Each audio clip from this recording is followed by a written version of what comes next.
90 million units since it began its run back in the early 90s. Damn, that's a lot. Or should I say mid 90s, sorry. Making it Capcom's most successful property to date. More than Street Fighter. That's what they said, yeah. That's crazy. I believe it. I do. Fucking Resident Evil's sick, dude. I love it. It looks really well polished. That one is. The new one, part two. Really well polished.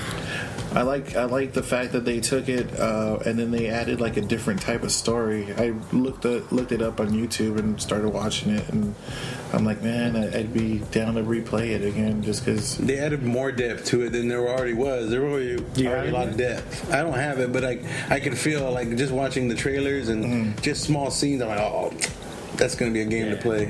Yeah, the gore's nuts.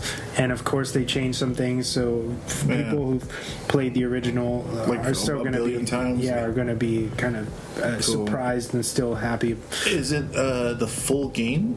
Like they redid the full game? Yeah. Shit. Yeah, from front to back. Damn. Both sides, Claire and Leon. That's crazy. You can play both stories just how you did in the original. Yeah. So it's pretty nuts. If I have it, so if you guys want to come over and play, or I can come over here. Yeah, I have the PS4 right there. So. Yeah. That'd be sick, dude. Yeah, we should do it. Play it late at night and shit. If I can get all scared. Shoot. I think I might have some game news. I think the new Last of Us might appear on Mother's Day, dude. And that scares me because, like... You mean somebody's pregnant? Yeah, dude. I don't know, dude. Oh, shit. Yeah, that's going to be crazy. Last of Us. So to wrap up our news segment, upcoming Warner Media streaming service is said to be working on a Gremlins animated series that will follow the infamous storefront owner Mr. Wing as a young man with his familiar pet Gizmo. Oh shit! I was gonna say, is it pre-Gizmo? Light bright. No, Gizmo's still there. Gizmo? Yeah. He's not for sale. Prequel. A prequel. Yeah, that's cool, man. And they were smart too, making it animated, so they don't have to spend too much money on the set, and people, because it's a period piece, obviously. Yeah. So it's going to be pretty nuts, dude. Super nostalgic, and I hope it's during Christmas. Make it like a Christmas animation. Somewhere between the holidays of maybe Halloween to December. In the movie, it's definitely kind of Christmas holiday movie vibe. Yep, always Christmas. That movie's always too. Yeah, that movie's always been nuts because it's like a horror film during Christmas. But it's during Christmas, very dark. Yeah. Movie. That would be the right time. I remember the episode you guys did and the interviews and shit with people. And that's Warner Media. I guess so Warner Brothers is starting up their own streaming service. So if you want to watch that, you're gonna have you're gonna have to subscribe. Warner Media. Damn, another $8. Yeah, god damn it. Right when you buy it, they're gonna raise it up to $10. Yeah, sorry, you want the good shit. You wanted to be with us, right? Oh, you wanted that Gremlins animated series. And that moves us into our next segment. And now it's time for the weekly recommendations.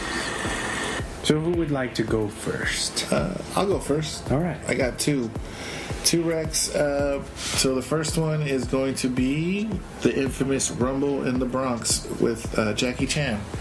I remember watching this movie as a teenager for the first time with my homie Jose at Jose's house, and we were just in amazement and in awe that this fool got down the whole time with these punks on these fucking dirt bikes going up and down these buildings and breaking shit. And we noticed that he was doing all of his stuff, like all of the actual fighting and all of the stunts and all of the jumps and everything. And then watching the whole movie, it had the old school kung fu vibe to it, with the off vocals of the speech being kind of off, with kind of like the overdub. And then at the end of the movie, it showed him doing like the blooper reels, and then him actually doing all of the jumps and shit. So that made us like him even more. But that was kind of like the movie that started for me.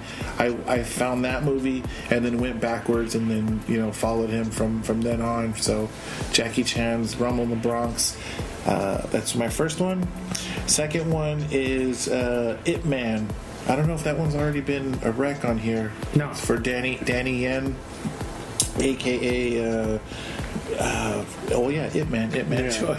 It's basically the story of Bruce Lee's master, how he became who he was, and how he fights in the war during World War I when China took over Japan.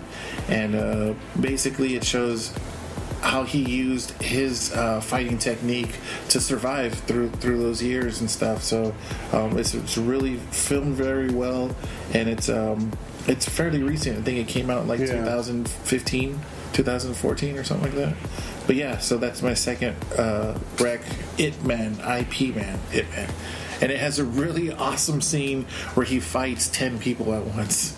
It's fucking sick. So, is there a couple sequels now? There's two. There's now. three now. There's different alternate versions now with Ip Man in it. I think it's like a prequel now, and then there's two sequels. Yeah, now the two sequels. The first one, he goes to England and he fights actual boxers. Yeah, and then the third one, he actually fights Mike Tyson.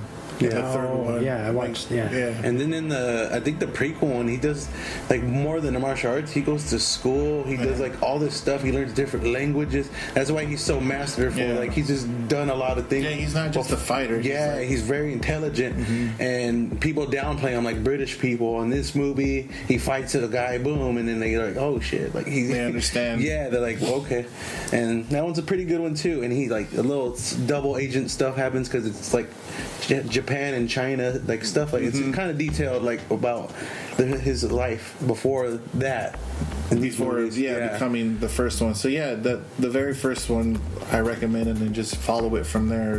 They're all pretty good. Yeah, Ip Man, and I think you can find that one on Netflix. Yeah, so it's just IP Man. Ip Man and Rumble in the Bronx. Yeah. Rumble in the Bronx. Great picks. Awesome.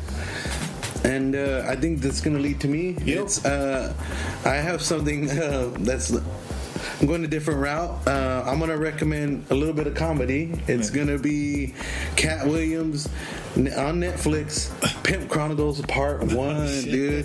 That shit is hilarious, dude. It was released in 2006, dude. And it's just him. And all I remember is just before he gets on set and he's smoking with Snoop Dogg, and Snoop Dogg's he's all frog-eyed, dude, and just talking to him yo, man, you got to stop talking about how it was and talking about how it is. And then fucking Cat Williams is okay, he's just tripping out on Snoop Dogg. That shit is pretty funny. It's pretty funny, dude. And he just goes out and he's talking to an Atlanta and stand-up comedy. It's pretty good.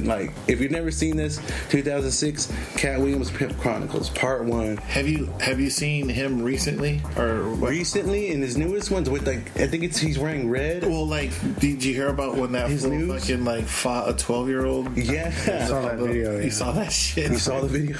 Yeah. This fool goes out to the middle. He was playing dodgeball or he's playing soccer or kickball. He plays soccer, dude. Yeah, dude. And he starts a fight with this little 12-year-old kid, and then 14, I think. 14, and then the security has to come because the kid was about to choke him out. Dude. They did. He must have been a big kid, dude. Because he slapped the kid. Yeah. In the face. He had rings on his hands. He's talking shit. Yeah, slapped him in the face, and the kid just got him in a fucking this kind of chokehold, almost like a fucking and that's crazy because jiu-jitsu type shit. Yeah, that's real because these kids are actually learning how to fight real young right now, dude. They'll take jiu-jitsu classes. Yeah, he thought he could just fucking yeah. full, and he didn't. He took him down. But yeah. Everyone Cat was Williams is pretty funny. It's the classic. Just Pimp Chronicles. Yeah, man, the Pimp Chronicles. This shit right here, and that's this. Oh, this right here. This right here. This right here. It's this shit'll make you deaf. Yeah. I got shit to do today. This shit right here. Man, you gotta have your team strong. You gotta have your team strong. You gotta have 20 or 45 haters. Yeah. That's what you need in your life right now. He's fucking really funny, dude, but what he did, I mean, and he's kind of losing it now. Yeah, I haven't seen definitely anything about him. Have you guys heard news about the R. Kelly situation, dude? Yeah. That's nuts, man. We can't get into that, huh? That's a whole nother episode. Yeah. We already recommended the R. Kelly. Damn. Yeah, I've been telling people to mute that guy for a long time since he peed on that little kid. Yeah, man. dude. Come on, why the fuck did he come back from that, man? He should have not. How's he gonna bounce back? Yeah, he should have never had a fucking dude. career after that shit. It's weird because I don't want to get into that, dude. It's a whole new episode. Yeah. And it's a very touchy subject for both. All kinds of subject matter in that situation. So yeah, a lot of people are still praising him. Like exactly, that's nuts. Like I was at like a party and some guy was just bumping R. Kelly loud. When people were like staring at that guy, dude, I was like, man, it was like my homegirl's brother. It was hilarious. He saw, candy food, just bumping on his phone. Like there was already like we were playing mock rock music and he was just playing that on his phone, dude. Like oh, it was just. That fool has a pee fetish. Don't talk to that fool. No, I don't. It's crazy. I don't. Oh man. What else do we got?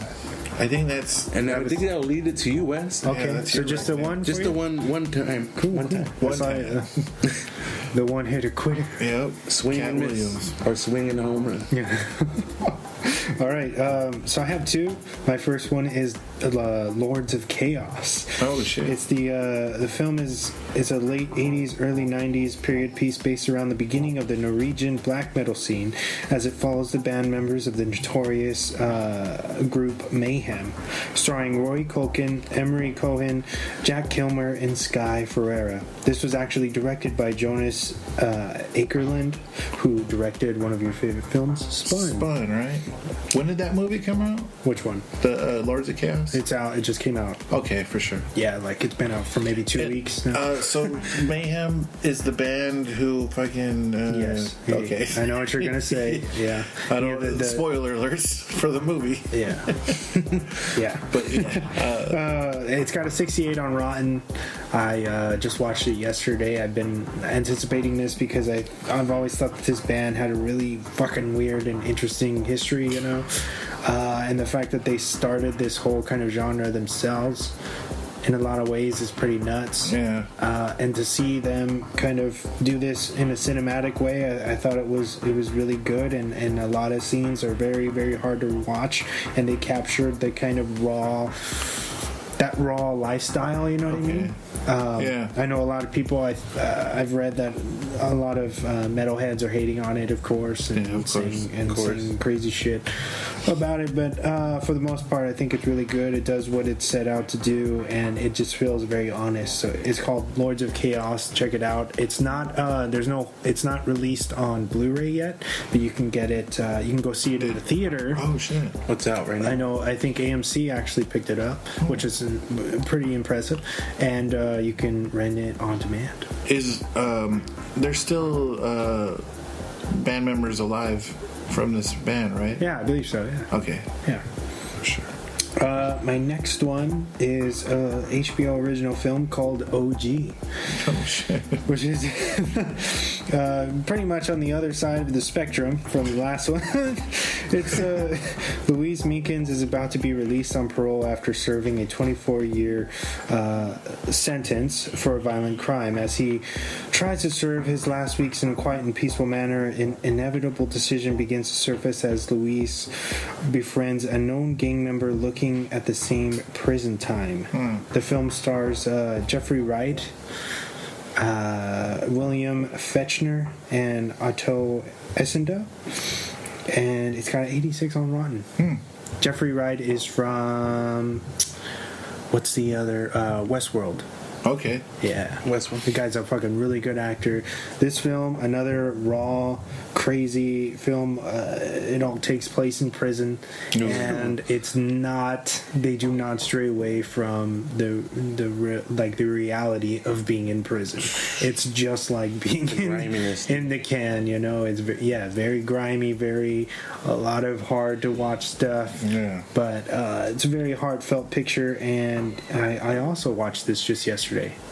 It's called OG. Just OG, yeah. Jeez. Okay. You can catch that on HBO, or if you have HBO Go or HBO Now, you can stream it right now. Check it out. It's brilliant. And,